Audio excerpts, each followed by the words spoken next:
Making the headlines tonight, the President of the National Assembly, Heng Samrin, and the Speaker of the lower house of Indian Parliament, Om Birla, have jointly committed to deepening the friendship and cooperation between the Cambodian and Indian parliaments. Prime Minister Hun Sen left Cambodia on Friday morning to attend the 4th Asia-Pacific Water Summit in Kumamoto, Japan. North Korean leader Kim Jong-un has exchanged letters with South Korea's outgoing President Moon Jae-in and thanked Moon for his efforts to improve relations. The CSX index is currently at 534.11 points, up 2.74 points or 0.52%.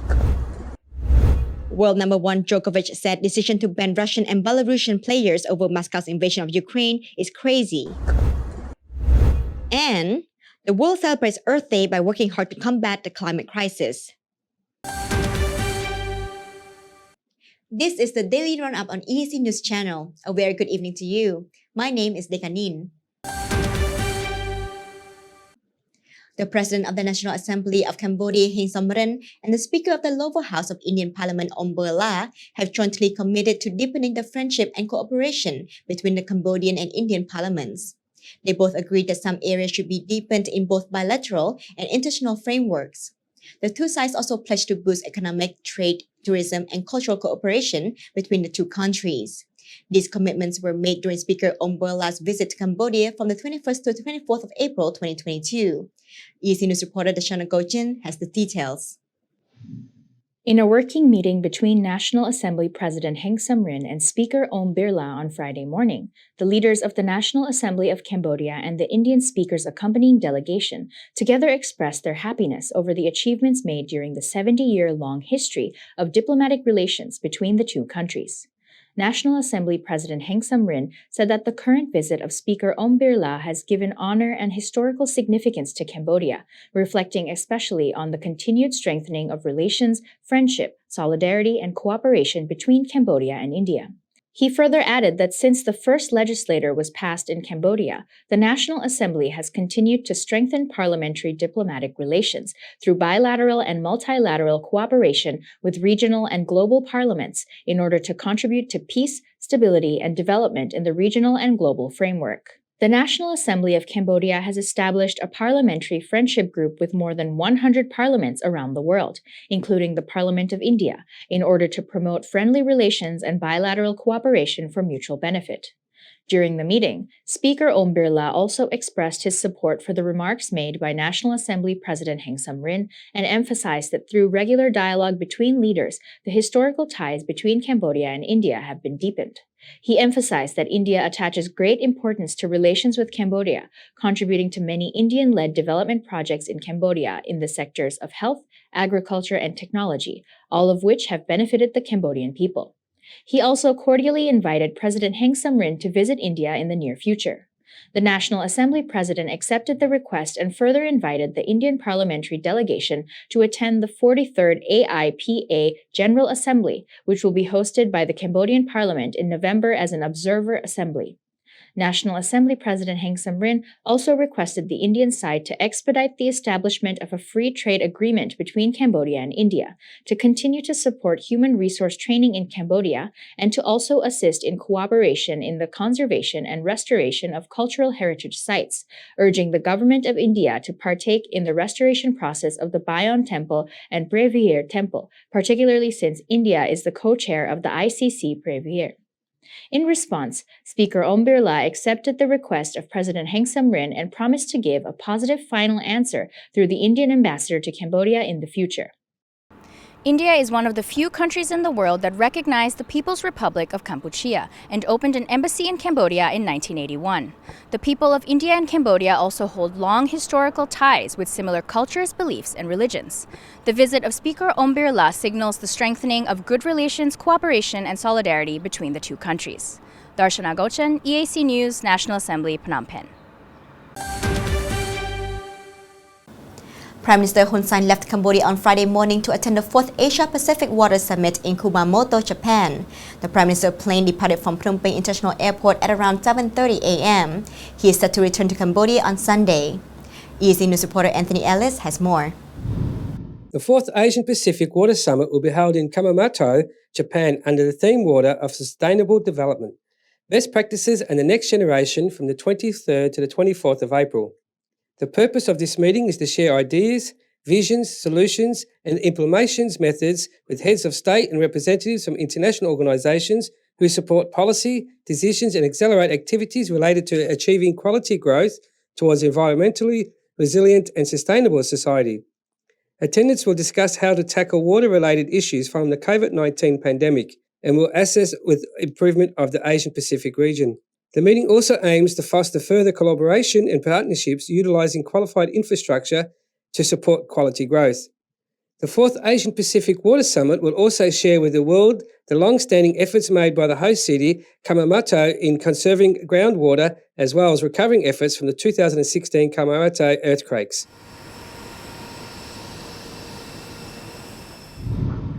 Prime Minister Hun Sen left this morning for his overseas trip to Japan. He's due back on Sunday, the 24th of April. During his 2 busy days in Japan, he'll be meeting with other delegates from the Asian Pacific region, also with Japanese delegates and a Japanese businessman. This is Anthony Ellis, EAC News. Prime Minister Hun Sen left Cambodia for Japan on Friday morning to attend the 4th Asia-Pacific Water Summit in Kumamoto. According to the Prime Minister's plans, there will be many other meetings for him to attend other than the summit in Kumamoto, which will benefit Cambodia and its people. EAC News reporter Sri Pokung has the story.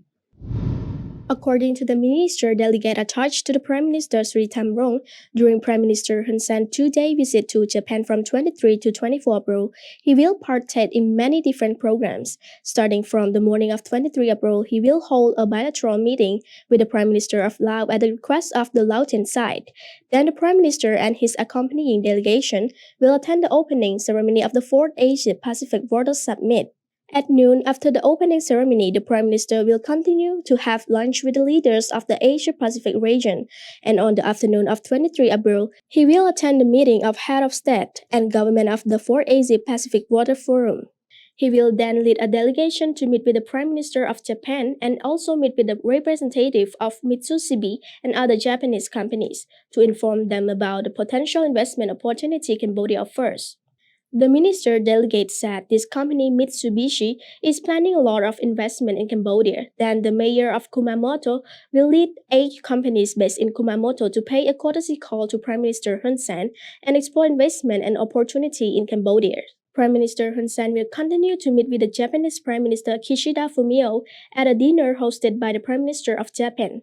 According to the minister delegate Sri Thamrong, the dinner was organized to thank Prime Minister for attending the Water Summit and to thank him as well as the Cambodian people on the occasion of the Japanese Prime Minister's successful visit to Cambodia at the end of March. On Sunday, 24 April, Prime Minister Hun Sen will return back to Cambodia in the early morning and is set to arrive at Phnom Penh International Airport at around 1 p.m. Sri Pokong, EAC News.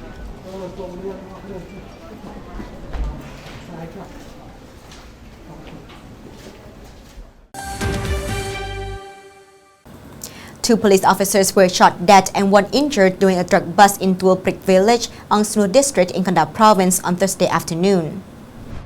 50-year-old Major Church Supir, a police officer from Tua Prik commune in Ang Snu district, and First Lieutenant Ram Supana, a deputy drug officer of the Kanda province police inspectorate, were shot dead by a drug dealer on Thursday during a drug bust in Kanda province, Ang Snu district. The National Police Commissioner General Nat Savun described the loss of the 2 police officers as the loss of beloved children, husbands, and fathers, as well as the loss of brave national police officers who dedicated their time, energy, and personal happiness to living an honorable life for the cause of security and public order. He further described the sacrifices of the 2 police officers as exemplary, heroic examples who deserve the admiration of leaders and officers of the National Police as well as the Cambodian people. The 2 deaths caused by the shooting came as a huge shock yesterday as authorities arrested 2 of the 5 drug dealers.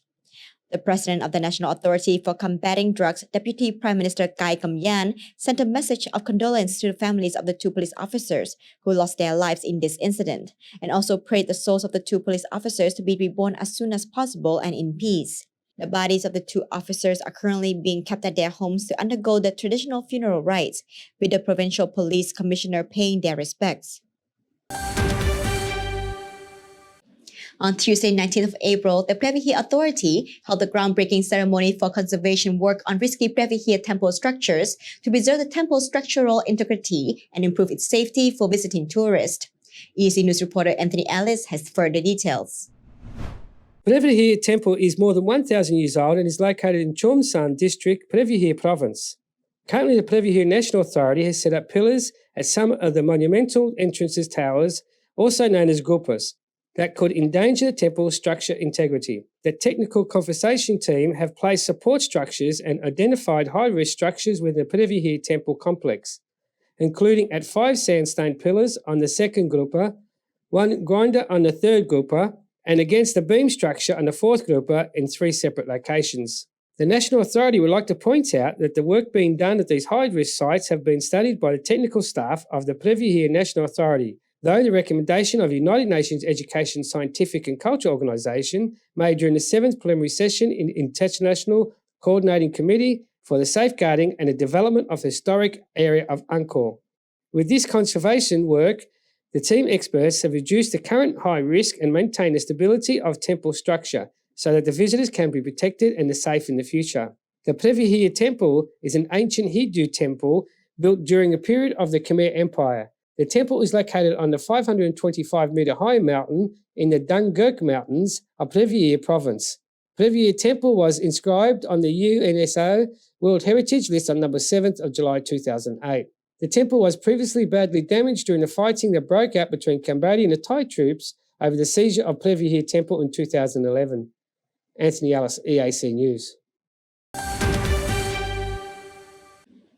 The governor of Battambang Province, Sok Lu, chaired a meeting on the technical design of the terraces, signs, and sidewalks in the Battambang City Heritage Preservation Area to preserve the beauty of this former French colony and heritage city. EAC News reporter Sri Pokong has the details. The meeting chaired by Governor Sok Lu on Wednesday, 20 April, was held at Battambang Provincial Hall and discussed the establishment of a working group to study the removal of balconies, the design and construction of a new balcony face, and the study of the cost of construction. The process of clearly informing and explaining the project to dismantle and renovate the balconies of old colonial buildings to the people who live in the area was also discussed. Governor Sok Lu confirmed that this project was being launched in order to preserve the beauty of the old houses left from the French colonial period, which would have increased the value of the Battambang City Heritage Site. In addition, the governor also urged the relevant provincial authorities in Battambang, especially those stationed at road-around markets, to arrange public order and to also quickly address environmental issues and garbage in the city to make sure Battambang does not become a city afflicted by high level of garbage, and to ensure that Battambang will be beautiful during all seasons. He also ordered for a study on the possibility of setting up parking lots and photographic location at the Lokta Nambong Kranyung roundabout, and to also plant more trees in the city to make Battambang more attractive and green, and to increase the tourism potential in the province. Battambang is the second largest province in Cambodia, and its city is located along the Songkai River, where there are also the largest number of old houses from the French colonial period. This makes Battambang a national and world heritage site that attract both national and international tourists. Battambang was also the most visited province during the Khmer New Year earlier this month, recording more than 650,000 tourists during this period. Sri Pokong, EAC News. Cambodia has reported 26 new COVID-19 cases, none of which were imported. There have been 29 patient recoveries and no new deaths. The kingdom has now recorded 15,731 cases of Omicron, 1,362 imported, and 14,369 community cases.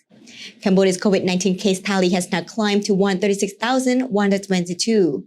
The death toll stands at 3,056. The number of patients treated successfully since the pandemic reached Cambodia is 132,880, and the tally of imported cases is still at 21,219. Healthcare workers are currently treated a total of 159 patients.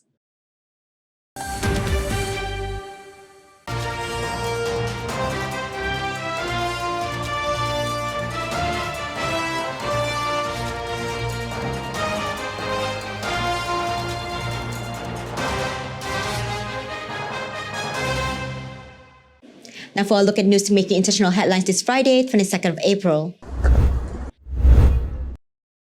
Experts have now started raising the possibility that Uganda might lose the Entebbe International Airport over foreign debts, as the media was suggesting the events reminiscent of when the port of Hambantota in Sri Lanka was lost due to debts. The Education Secretary of the Frontline Socialist Party, Pubudu Jayagoda, said that Uganda might not be able to repay a $207 million loan it had borrowed from China on time, spreading rumors amongst media that the airport might be lost at any given time. Beijing, however, categorically denied the accusations.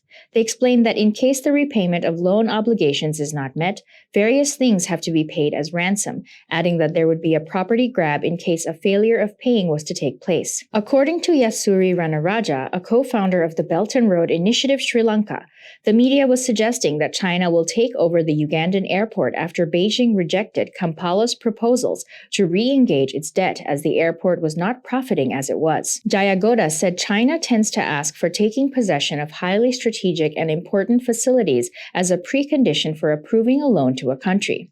The control of the Colombo port city is with China. The south terminal of the port of Colombo had to be handed over to China, and now some valuable lands in Colombo city have been transferred to a company called Selendiva. It is reported that a significant portion of it will be taken by China, along with 7 acres of valuable land near the port, Jayagoda said. He said that an agreement has been signed to hand over the oil store complex near the Trincomalee port to India as a precondition for obtaining a loan from China and India. He referred to the threat of repayment inability on Sri Lanka, which includes the risk of massive destruction and alienation of the country's national resources, and public property. Jayagoda added that there must be a stop to borrowing and there should be an investment in infrastructure to avoid falling under the debt trap, saying that what happens to Uganda today could happen to Sri Lanka tomorrow. An explosion claimed by the Islamic State group at the Shiite Mosque in northern Afghanistan city of Mazar-e-Sharif on Thursday, the 21st of April, killed at least 11 people. A health official said one of the series of the blasts around the country. A separate blast caused at least 11 more casualties in Kunduz, another northern Afghan city, according to provincial health official. Islamic State claimed responsibility for the Mazar-e-Sharif attack, according to the statement of the group's Telegram channel. The explosions happened during the Islamic holy month of Ramadan and 2 days after a blast tore through a high school in predominantly Shiite Hazar area in western Kabul, killing at least 6. Zai Zandani, the spokesman of the provincial health authority, said 11 people have been killed and 32 wounded in the blast.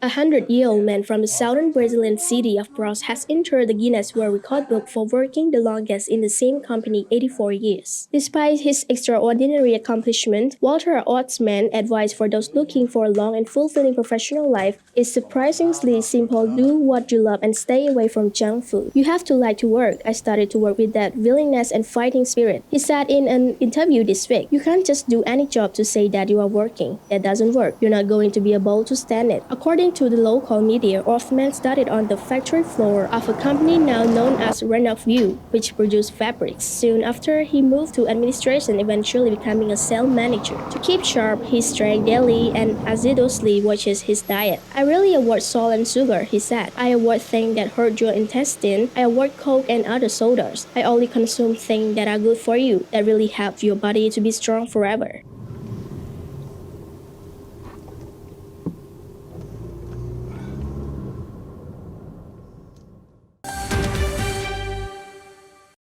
North Korean leader Kim Jong-un has exchanged letters with South Korea's outgoing President Moon Jae-in and thanked Moon for his efforts to improve relations. State media KCNA reported on Friday, 22nd of April. Moon sent a letter on Wednesday, 20th April, and promised continued efforts to help lay the foundation for unification based on the joint declarations reached at their summits in 2018, KCNA said. Kim said in his reply on Thursday that their historic summits in 2018 gave hope for the future to the people, and the two agreed that the ties would develop if both sides make tireless efforts with hope. Kim Jong-un appreciated the pains and effort taken by Moon Jae-in for the great cause of the nation until the last days of his term of office, the official KCNA news agency said, adding the exchange of letters was an expression of their deep trust. Outgoing President Moon Jae-in has asked North Korean leader Kim Jong-un to stay committed to inter-Korean cooperation, saying restarting dialogue was now up to the incoming government of Yoon Suk-yeol, Moon's spokeswoman said on Friday. Rescue workers retrieved the bodies of Mariupol's dead on Thursday, 21st of April, as Russian President Vladimir Putin declared the port city of Mariupol liberated after nearly 2 months of siege. Around 120,000 civilians are blocked from leaving. Footage from the devastated port city showed bodies being collected by men in white hazmat suits and being placed in the back of vehicles marked with the letter Z. It is unclear where the bodies were being taken. The remainder of the Ukrainian troops in Mariupol is now holed up in the Azovstal steel plant where they are assisting Russian siege. Ukrainian President Vladimir Zelensky said, "The situation is difficult, as you know. The situation is bad. We believe it did not change since yesterday. As you know, several thousands of people are blocked, including servicemen and civilians, women and children mainly. I also told colleagues that nearly 120,000 civilians are blocked in Mariupol, according to our estimates. Mariupol was once home of 400,000 people, has not only the most intensive battle of the war that started when Russian forces invaded on 24th of February, but also the worst human catastrophe." The U.S. State Department delegation met Palestinian leaders in Ramallah to try to ease tensions on Thursday, 21st of April. Palestinian President Mahmoud Abbas told the delegation that Israel was responsible for the escalation and asked that the United States intervene, according to a Palestinian Authority official. Earlier, the delegation had met with Israeli leaders. Israeli Foreign Minister Yair Lapid discussed with the U.S. envoys Israel's effort in this very challenging period to preserve the status quo on the Temple Mount, according to a ministry statement.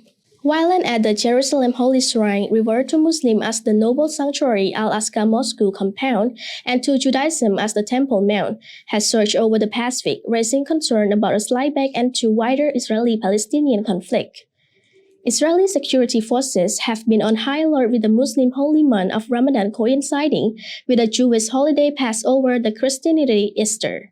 The Arab League said Israel has broken the status quo and was allowing Jews to pray at the compound, calling it a provocation. Israel, however, said that there has been no change in its long-standing ban on Jewish prayer at the Flashpoint site. The future of Jerusalem is at the heart of the Israeli-Palestinian conflict. The old city is in East Jerusalem, captured by Israel in 1967 war and annexed in a move that has not won international recognition. Palestinians want East Jerusalem to be the capital of a state they seek to establish in the occupied West Bank and Gaza. Let's have a look at today's finance. The CSX index is currently at 534.11 points, up 2.74 points or 0.52%. The daily exchange rate is 4,043 riel to the US dollars. Now look at what else is happening in finance around the world. Wall Street reversed course and posted losses on Thursday while oil gained as Federal Reserve Chairman Jerome Powell suggested that the US Central Bank would be more aggressive to curb inflation. Powell said that a half-a-point interest rate increase will be on the table when the Feds meet in May, adding it to be appropriate to be moved a little bit more quickly. US stocks opened strong, buoyed by corporate earnings and strong jobless data, but began to retreat ahead of Powell's afternoon's remarks. Those losses steepened after he spoke and investors' concerns about central bank's inflation fight took centre stage. Oil prices gained ground as concerns about supply due to potential European ban on Russian oil came to foe. Russian forces stepped up their attacks in eastern Ukraine on Thursday. Brent crude settled up 1.4% at $108.33 a barrel, and US crude ended at 1.6 higher at $103.79 a barrel. A months-long rally in the dollar may be reaching a peak as the Federal Reserve gears up to deploy more interest rate hikes, according to currencies trading patterns in the past tightening circles. The dollar has risen around 7% against the basket of currencies in the past year to its highest level since March 2020. Boosted in past expectations for the Fed is really employ robust rates hikes to tame the worst inflation in nearly 40 years. Those gains are largely consistent with the dollar's behaviour during the last 4 rate hike cycles, which have been the US currency climb an average 2.2% in the 12 months before the central bank starting raising interest rates. An election win for French President Emmanuel Macron against the far-right candidate Marine Le Pen on Sunday could reduce headwinds to the euro, which is down 4.7% against the dollar this year. The Japanese yen, meanwhile, stands at a 2-decade low against the dollar. For now, however, momentum appears to be on the greenback side. The dollar index is up 2.3% for April, on pace for its best month since June 2021. The index is also on track for its 4th straight month of gains, the longest strength in 2 years. Asian shares wobbled on Friday as the Chinese yen slid and investors flattered about an increasingly aggressive rate hike outlook for the United States and the fallout in the global economic forum lockdowns in China. A SCI's broadcast index of Asian Pacific shares outside Japan fell 0.7% and touched a 5-week low, way down by its 1.6 loss for the Australia's Recovery Heavy Index at 0.8% drop in South Korea shares. Japan's Nikkei declined 1.6%. The European Open is also looking weak, with STRAX 50 futures down 1.6% and FTSE futures down 1.2%. SP 500 futures are down 0.1%. Chinese stocks staged a recovery in a volatile trade, with mainland's blue chips reversing early losses to the 1% gain on hopes that the policy support by the currency remains under pressure as lockdowns in Shanghai take a bit of the growth. Physical damage to Ukraine's buildings and infrastructure from Russia's invasion has reached roughly 60 billion and will rise further as the war continues, World Bank President David Malpass said on Thursday. Malpass told World Bank conference in Ukraine's financial assistance needs that an earlier estimate of narrow damage costs does not include the growing economic costs of the war in Ukraine. Of course, the war is still ongoing, so those costs are rising, Malpass said. Ukrainian President Volodymyr Zelensky, in a virtual address to the conference, outlined far bigger costs and financial needs. He told participants in interrupted remarks that the Ukraine needs $7 billion per month to make up for economic losses caused by Russia's invasion of his country, and will need hundreds of billions of dollars to rebuild this later, Zelensky said. Zelensky called for countries that have imposed sanctions on freezers of Russia assets to use the money to help rebuild Ukraine after the war and to pay losses suffered by other countries. As a news conference, Yelena said Russia should shoulder some of Ukraine's rebuilding costs, but she cautioned that using seized Russian central bank reserves in the United States to rebuild Ukraine would be a significant step that would need discussions and agreement with international partners. That's the latest news for finance. Tune in Monday for more. After the break, a look at other latest sports news.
If it's happening and you need to know about it, you'll get it all right here.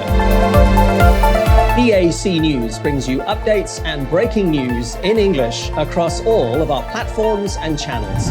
The EAC News app, YouTube, Facebook, Telegram, Twitter, and our website www.eacnews.asia. Join me and the rest of the EAC News team every day on your favorite channels.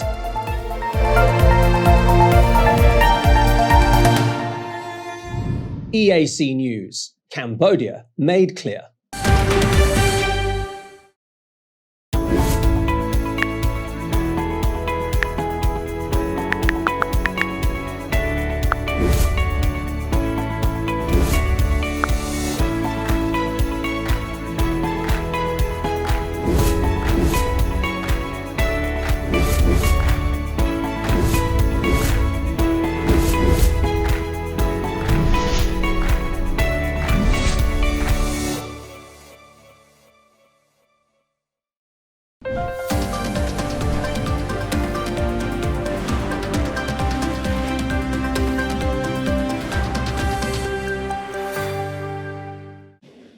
Legal challenge against Wimbledon ban is unlikely, says expert, and world number one Djokovic said decision to ban Russian and Belarusian players over Moscow's invasion of Ukraine is crazy.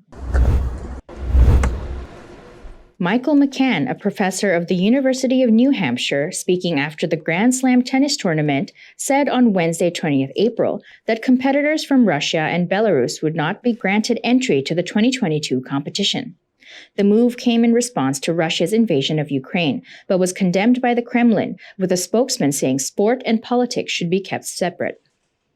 McCann said there were very limited legal options open to the likes of Daniil Medvedev and Arina Sabalenka, who won't be playing on the grass of SW19. He also added that the ATP and WTA were unlikely to seek redress, despite both governing bodies issuing statements saying they opposed the move. Djokovic, who grew up in war-torn Serbia, said the athletes had nothing to do with the ongoing conflict. I will always condemn war. I will never support war, being myself a child of war, Djokovic told reporters at the Serbia Open, an ATP 250 event in Belgrade. I know how much emotional trauma it leaves. In Serbia, we all know what happened in 1999. In the Balkans, we have had many wars in recent history. However, I cannot support the decision of Wimbledon. I think it is crazy. When politics interferes with sport, the result is not good. The All England Lawn Tennis Club's decision has been criticized by the ATP and WTA tours. Upstart Combat Sports League Ice Wars will pit ice hockey enforcers against each other in a rink next month. But instead of scoring the puck, the goal is to knock your opponents out cold. Take a look. And a couple right early on by Reed. He took a big right hit.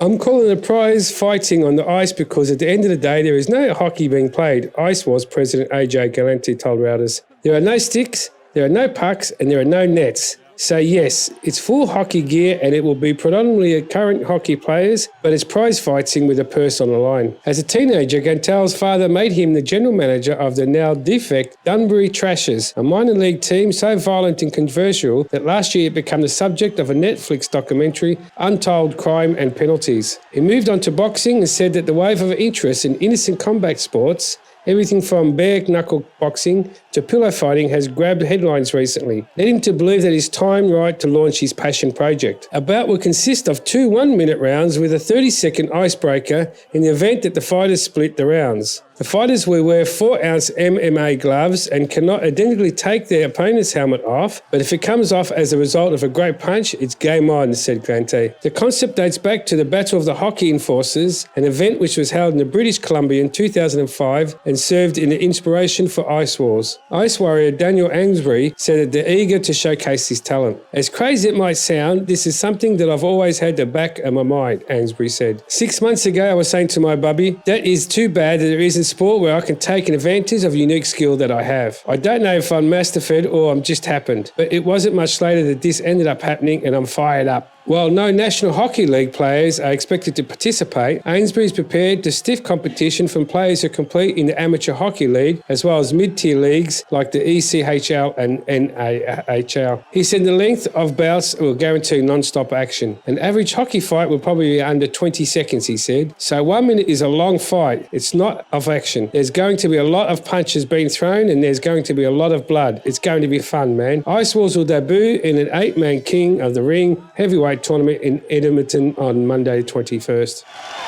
You know what? How about this? No grudge. Just two guys that hug afterwards. A lot of mutual respect out there for two very, very tough guys. Yeah. Derek Parker, Jamie Linehouse. Now let's have a look at the weather and what you can expect for tomorrow.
And finally, as the world celebrates Earth Day this 22nd of April, environmentalists and scientists around the world are working hard to combat the climate crisis. Here are some highlights.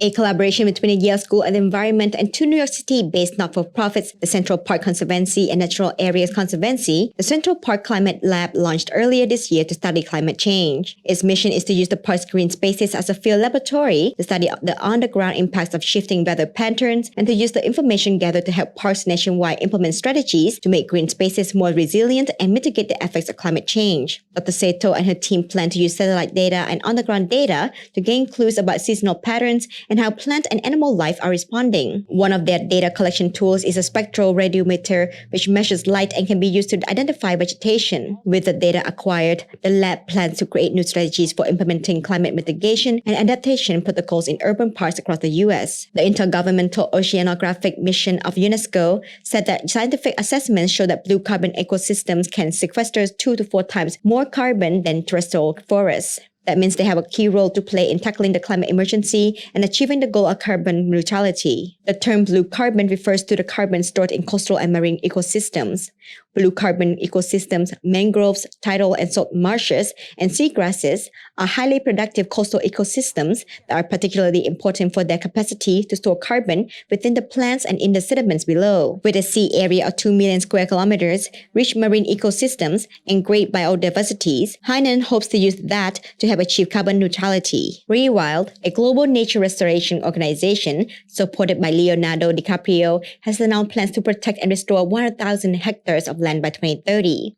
The group is working with Yves Saint Laurent Beauty at where the company sources ingredients for its cosmetics. The sites identified for protection including a lake system in Sulawesi, a community garden in Morocco, as well as tree planting in Morocco, Madagascar, and Haiti, where primary forest covered 60% of the island in 1920, but now covers just 1%. The mountain range that we're helping to protect and restore the forest in has the highest concentration of species that, if lost, are irreplaceable.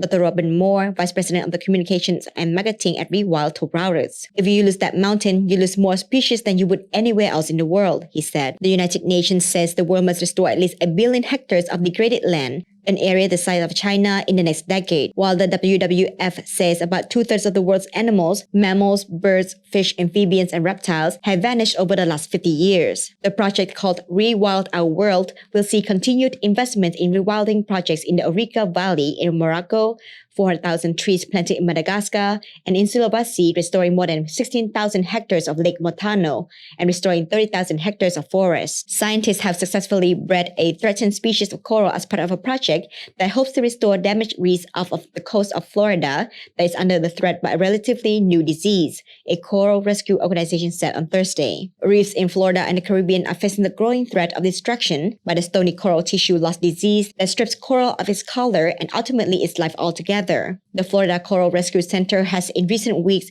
bred hundreds of new coral of species called rough cactus coral at a 2,000 square foot facility that houses a total of 18 Florida coral species that are threatened by the disease. Stony coral tissue loss disease was first observed near Miami in 2014 and by 2017 has spread to Florida's northernmost reef tract and later past Key West to the south. Species that fall victim to it have a mortality rate of 66 to 100%, making it deadlier than the better-known coral bleaching phenomenon that is typically caused by higher water temperatures associated with climate change. The Florida Coral Rescue Center is in part funded by the Disney Conservation Fund and Fish and Wildlife Foundation in Florida. Miscanthus exgigantus, or giant miscanthus, is a carbon-negative perennial grass that can grow up to 12 feet tall. Scientists believe this grass may be part of the answer to solving climate change problems and increasing precipitation. Researchers say giant miscanthus planted throughout midwestern parts of the United States not only reveals new insights into a natural solution to combat global warming, but also improves food crop production and bioenergy creation.